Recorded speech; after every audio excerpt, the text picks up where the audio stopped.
take her away with her cursed bloodline and the bastard she's carrying in that belly. She's not useful here. At least she can be of use to you. She can join you to beg for alms. She's as useless as her late mother. Like her late mother, she's a wayward child.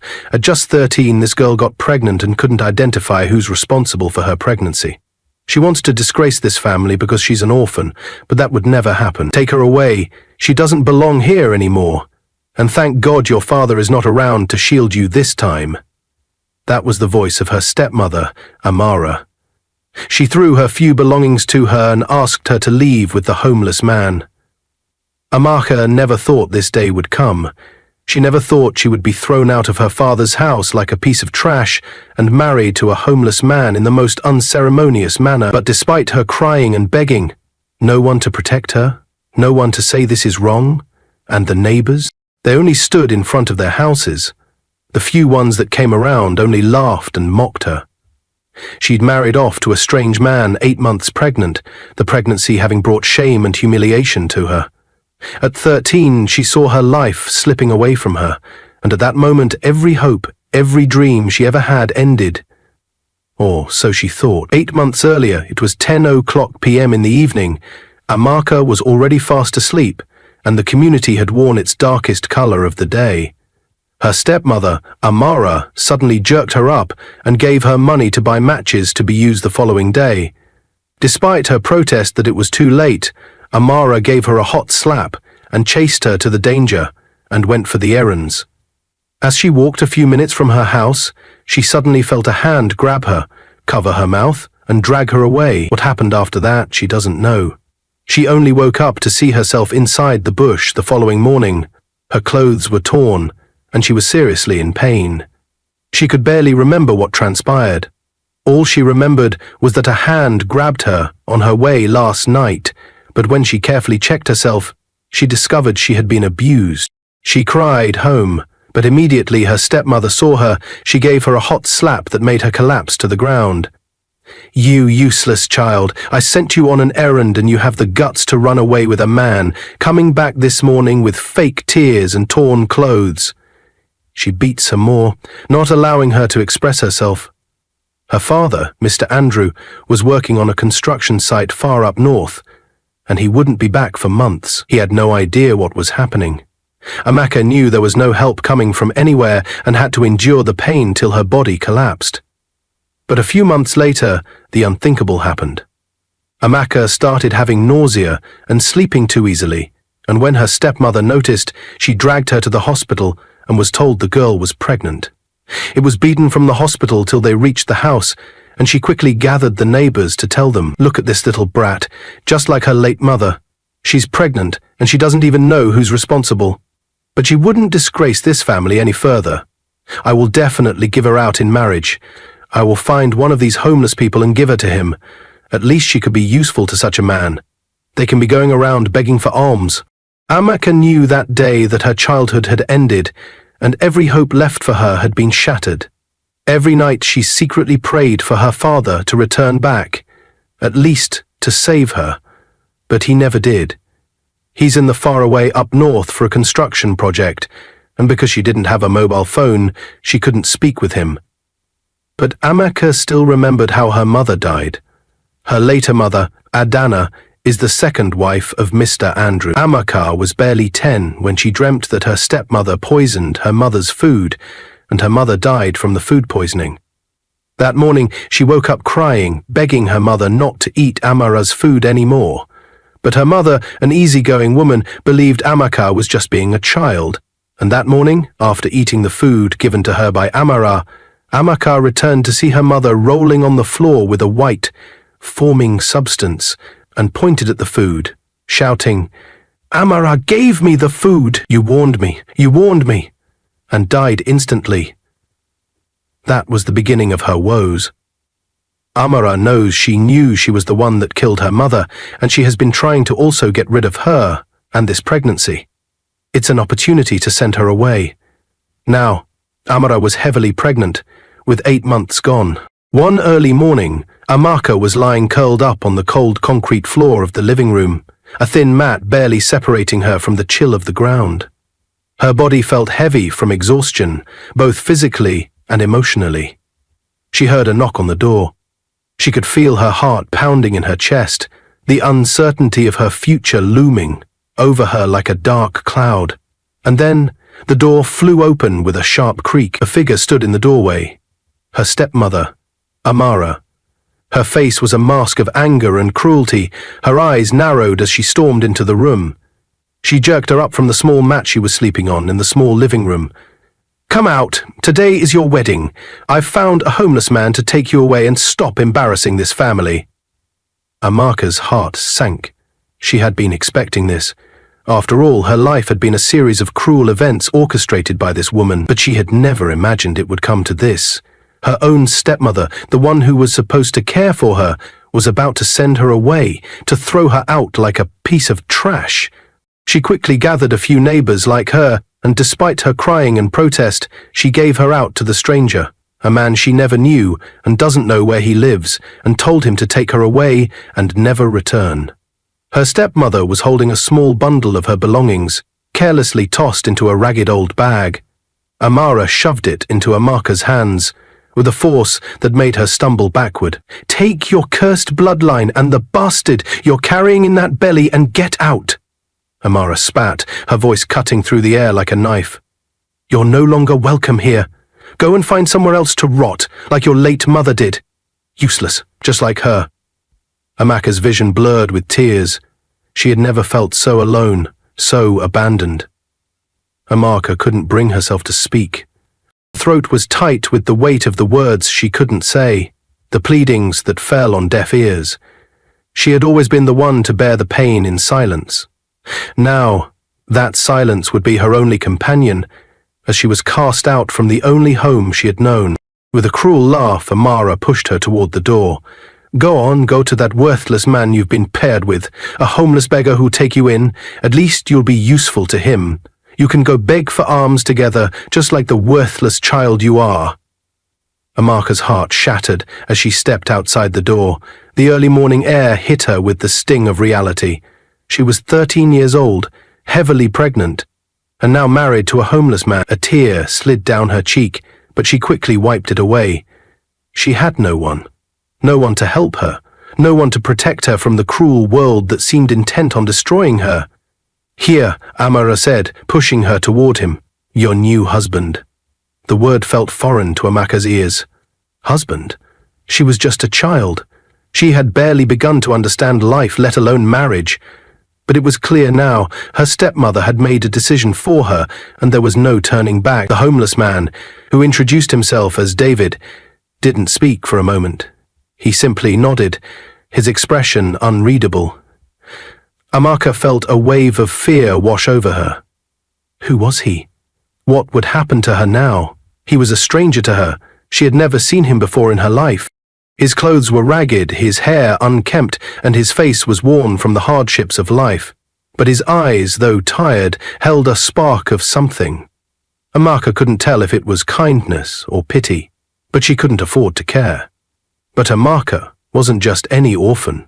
She had her memories, her strength, and the hope that someday someone would see the truth, someone would know the suffering she had endured. David motioned for her to follow him, and though she was terrified, she had no choice but to obey.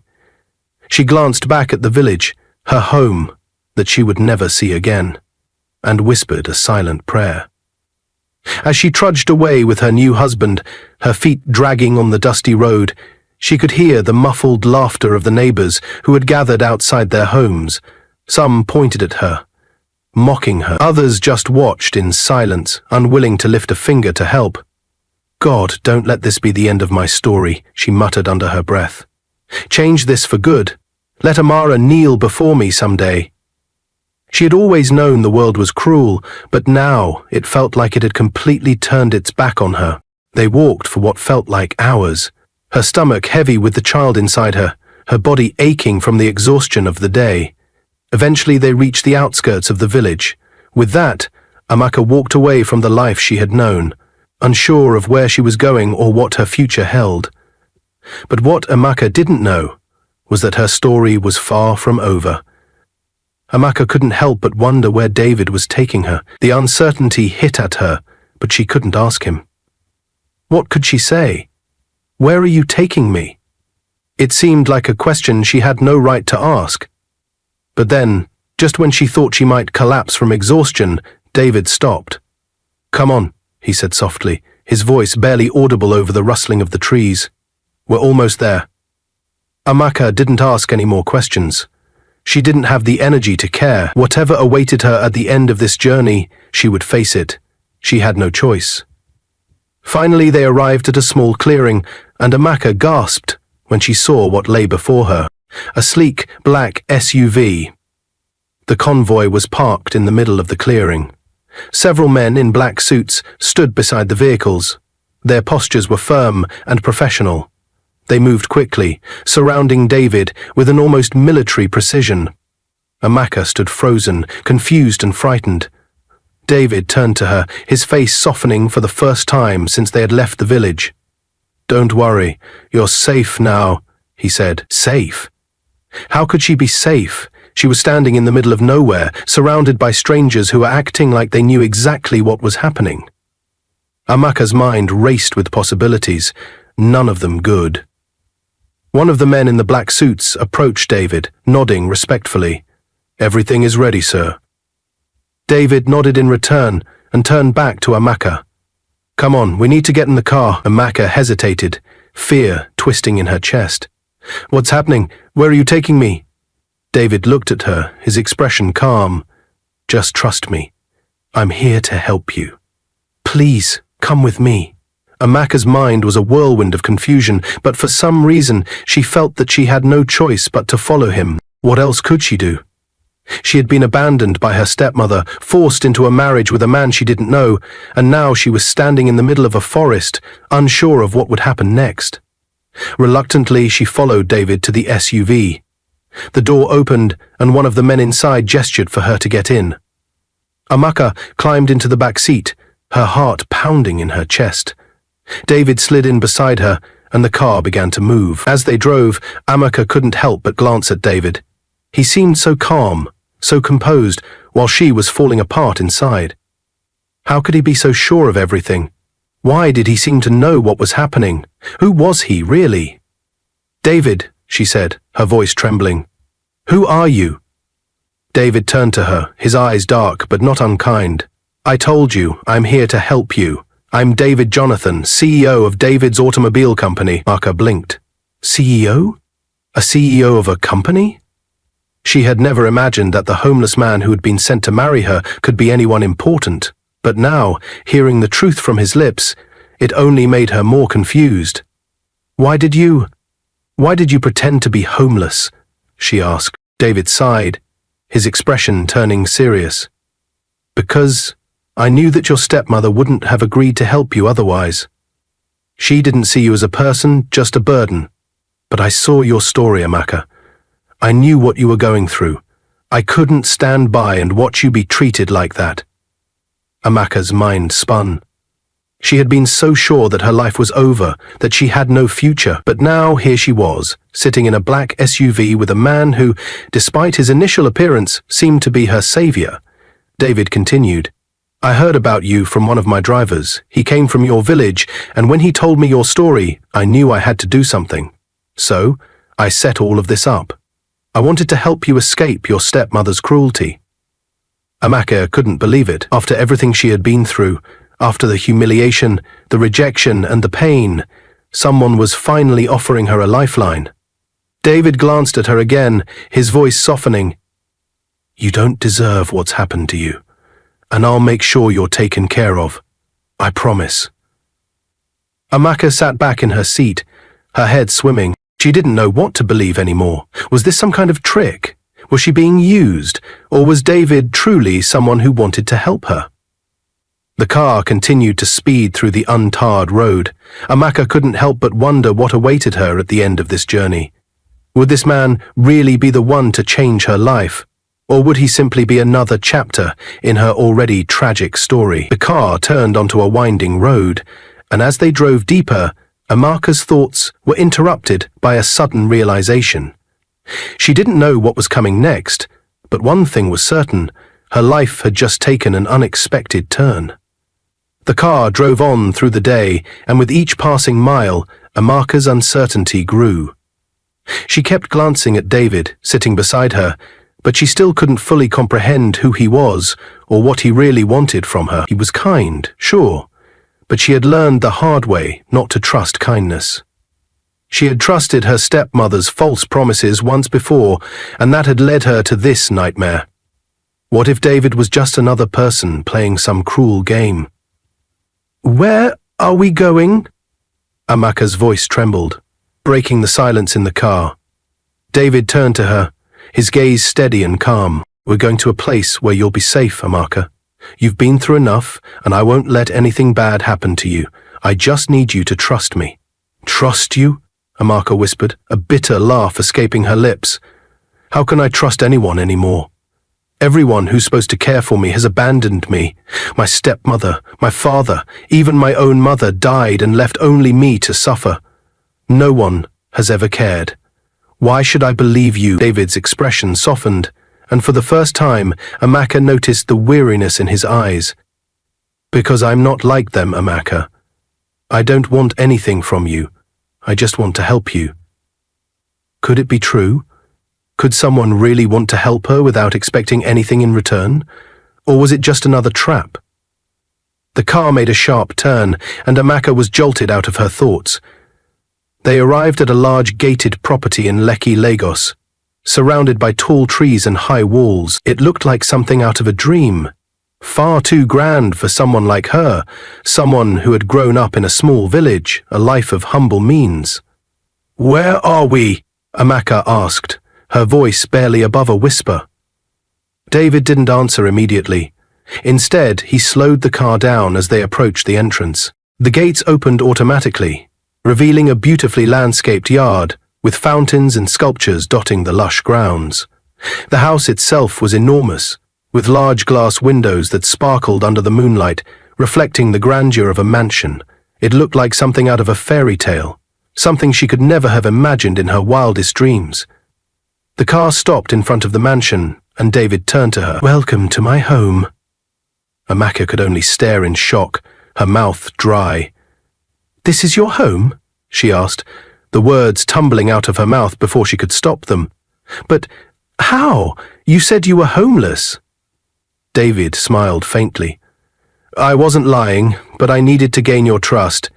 I know this all seems strange, but the truth is, I've been keeping a low profile. People have tried to take advantage of me before, and I have learned that sometimes it's better to hide in plain sight." Amaka's mind raced. She didn't know what to believe anymore.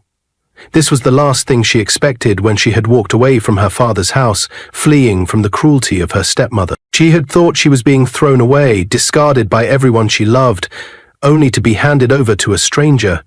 And now, here she was, standing in front of a mansion with a man who seemed to be hiding some kind of secret. David opened the door and led her out of the car. "Come, let me show you inside." Amaka hesitated for a moment, but something in David's voice urged her to follow. Maybe she didn't have to understand everything right away. Maybe she didn't have to know all the answers. The inside of the house was even more breathtaking. The floors were polished marble, and the walls were lined with beautiful artwork. The air smelled faintly of jasmine, and soft music played in the background. Everything was pristine, like something out of a magazine. Amaka could hardly believe this was real. She felt out of place, as though she didn't belong in such a luxurious place. She'd never seen anything like this in her life. David led her to a comfortable sitting room and gestured for her to sit. "I'll have some food brought up for you. You must be hungry." Amaka didn't respond immediately. She just sat there, staring at the large windows that overlooked the expansive grounds. Her mind was still in a whirlwind of confusion. How could this be real? What was the catch? As she sat in silence, David moved to a nearby desk, where he picked up his phone and began typing something. He paused for a moment, then turned back to her. "I've arranged for a doctor to see you tomorrow," he said. "You need proper care, especially with your pregnancy. I don't want you to worry about anything. You're safe here, Amaka, and I'll make sure nothing bad happens to you again." Amaka nodded quietly, trying to process everything. She wanted to believe him. She really did. But after everything she had been through, it was hard to imagine that things could actually get better. As she sat there, staring at the vast room around her, she thought about her father. He had been gone for so long, and she couldn't help but wonder if he would ever return. She thought about her mother, too, the mother who had been poisoned by her stepmother, the woman who had caused her so much pain.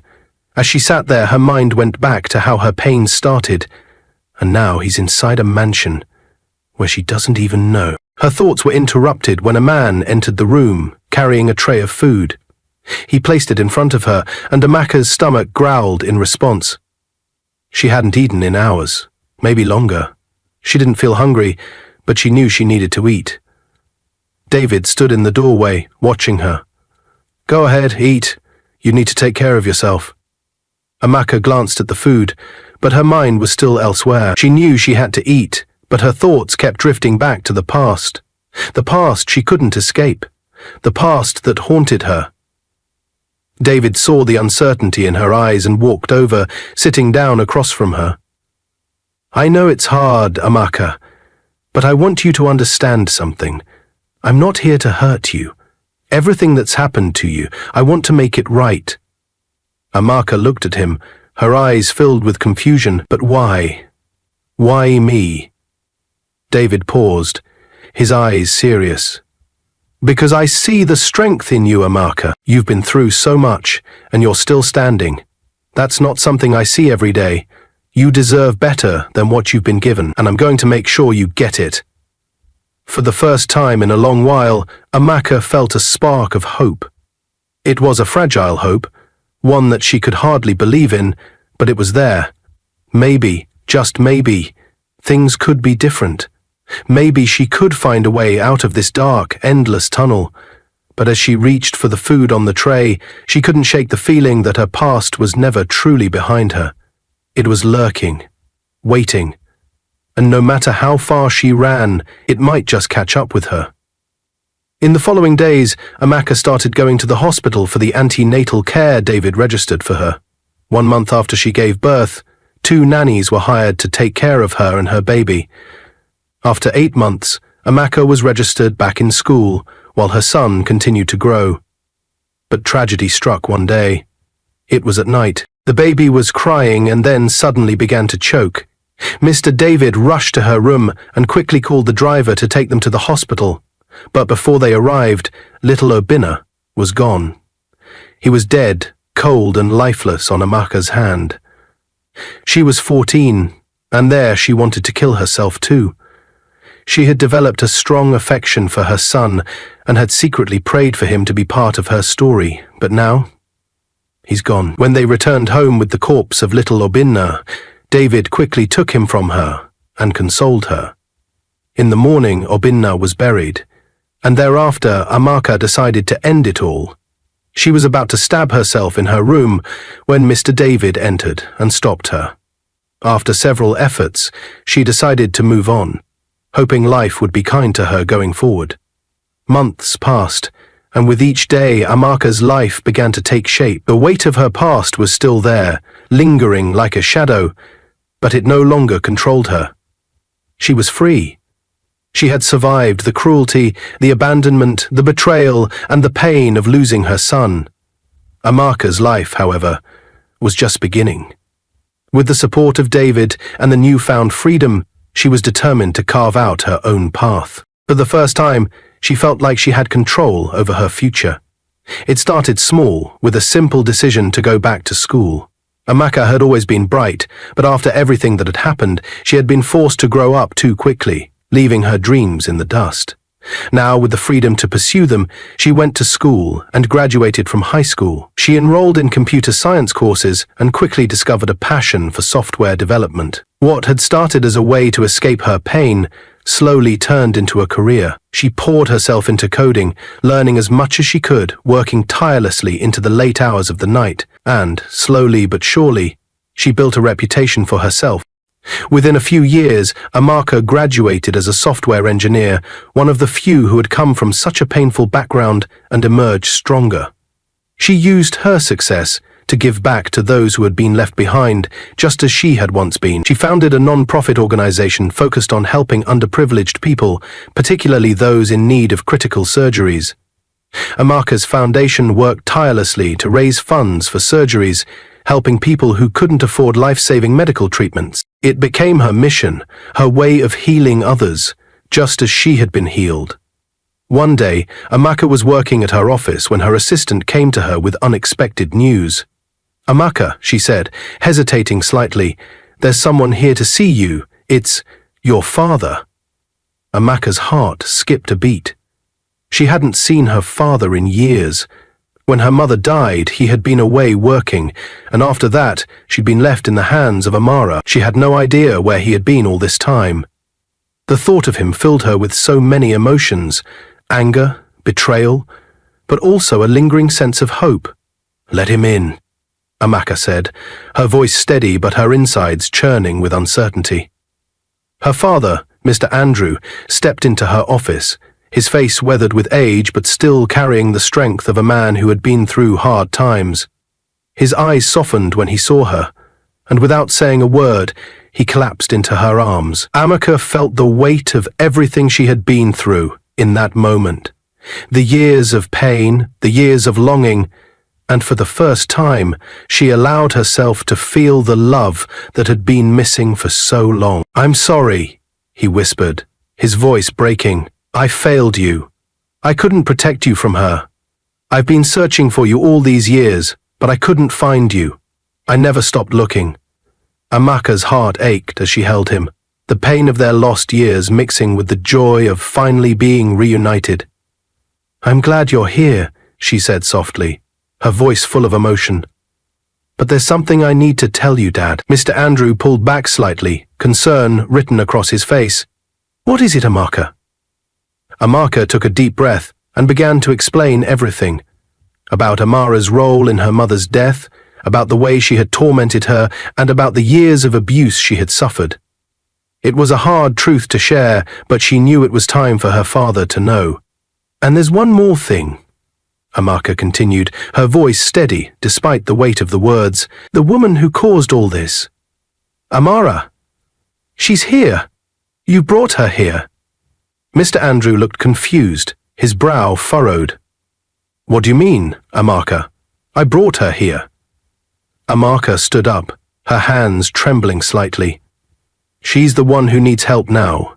Your wife, my stepmother, has been diagnosed with an eye tumor. She can't afford the surgery, and the doctors said it's critical. I am the one who can save her."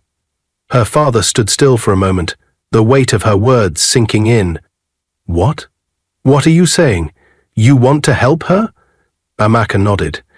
"Yes, I know she was cruel to me, and I know what she did to my mother.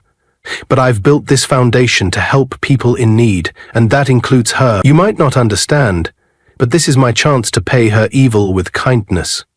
Not because of her, but because she needs to see what I've become, the little girl she tried so much to destroy.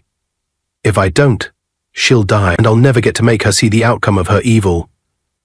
Her father was silent for a moment, his face conflicted. Then he nodded, tears welling in his eyes. "Okay," he whispered, "if you say so." A few hours after Amaka made the payment, she was operated on successfully. When Amara's bandages were finally removed, she looked around and saw Amaka standing in front of her.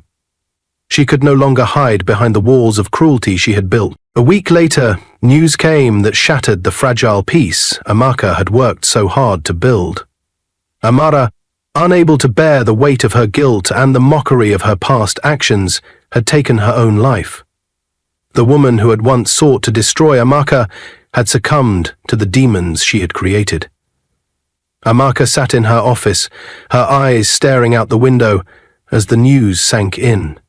She didn't feel relief, she didn't feel joy. What she felt was the quiet, painful understanding that some people, no matter how much time is given, cannot escape their past. But Amaka wasn't like Amara. She had faced her past, confronted her pain, and had found a way to rise above it.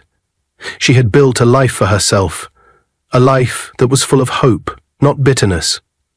And that, in the end, was her victory. Amaka's foundation grew over the years, helping countless people receive critical surgeries and live healthier lives. Her work as a software engineer flourished, and she became a beacon of hope for others. But more than that, she had found peace. Peace with her past, peace with her mother's memory, and peace with the woman who had tried to destroy her. And as she stood on the stage at a fundraiser, speaking to a crowd of people who had been impacted by her work, Amaka's foundation grew over the years, helping countless people receive critical surgeries and live healthier lives. Her work as a software engineer flourished, and she became a beacon of hope for others. But more than that, she had found peace. Peace with her past, peace with her mother's memory, and peace with the woman who had tried to destroy her. For the first time in almost 2 decades, she visited her mother's grave. "Rest in peace, Mama. I've become everything you wanted me to be." She couldn't destroy. She couldn't erase your memories and footprints. And as she stood on the stage at her fundraiser, speaking to a crowd of people who had been impacted by her work, Amaka smiled. She had found her purpose. And in the process, she had turned her pain into something beautiful. Her father, by her side, beamed with pride. For the first time, Amaka felt like she was truly home. David, who has been a single father after the death of his wife, decided to officially marry Amaka, and their wedding was the talk of media stations, and they went on to raise beautiful children together. If you were in Amaka's shoe, would you have paid for Amara's surgery? What do you think about this story? I would like to read your view. Where are you watching from? Subscribe to our channel for more interesting stories.